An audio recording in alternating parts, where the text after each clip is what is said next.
Men's Journal. Louder.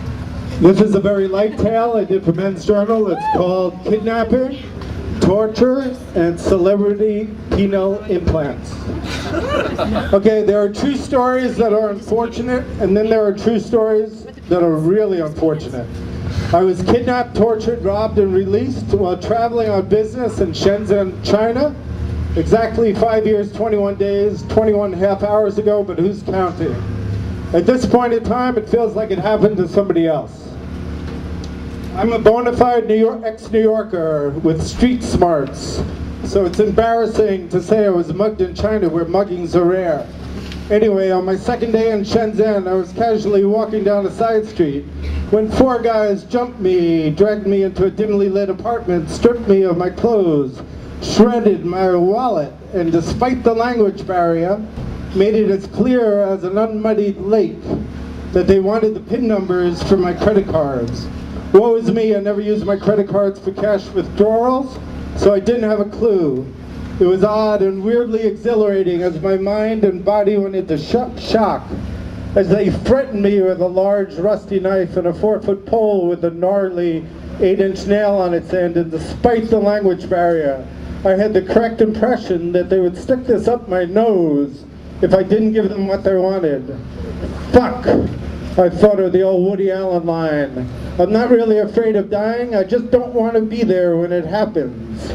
I would guess at PIN numbers using usual permutations of kids' nicknames, Zubies and Schmoopy, and dogs' names, Maxine the Queen Finkelstein, email passcodes, Shock and Awe, Guns N' Roses, and I'd point out the numbers, letters on a cell phone keypad as no one spoke English, as they called their colleagues on the street with my credit cards, trying them at an assortment of banks.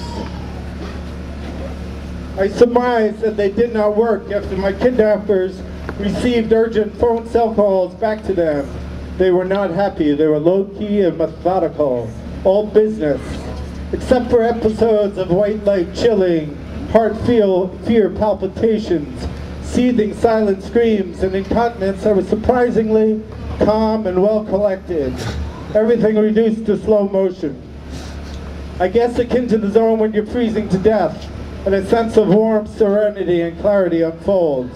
I was looking at the 4 guys, 2 guys in their 20s, 2 guys in their 40s, and I sensed that they could kill me and then have lunch immediately thereafter with such regional delicacies of long dainty worms, live larvae, saliva of the pigeon.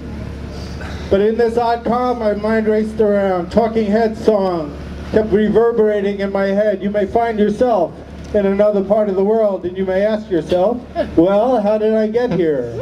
Plus, I had just gotten an Indiana Jones DVD for my sons, and I was trying to imagine how Harrison Ford would have escaped from this predicament. I scanned the dimly lit room and contemplated hurling myself through the second-story window.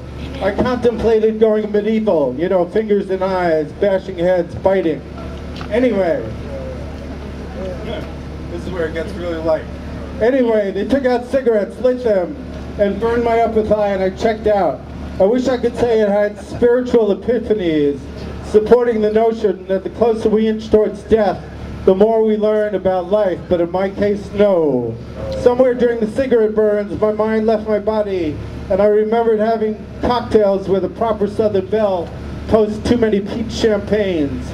After the third one, she told me that her fiancé was the penile implant salesman of the year, and she scribbled on a cocktail napkin the names of which People magazine celebrities had penile implants, which is a whole nother story and probably subject to libel. So while pondering that sort of enlightenment, some of my guessed out PIN numbers must have worked. After 6 hours of this horror, it ended. Here are your nostrils back, thanks for the loan.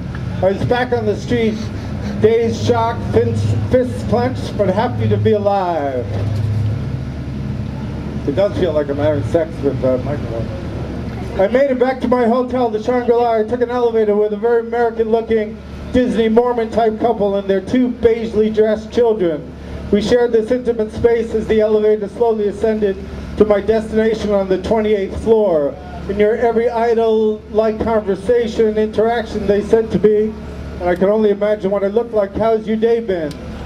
I proceeded to foam from my mouth and simultaneously act out in 30 seconds every single detail of my horrific experience. The knife, the pole with the gnarly nail on the end going up my nose, the nakedness, the cigarette burns as they hugged their children, all color drained from their faces. They grouped together in the furthermost corner of the elevator as far from me as they could get.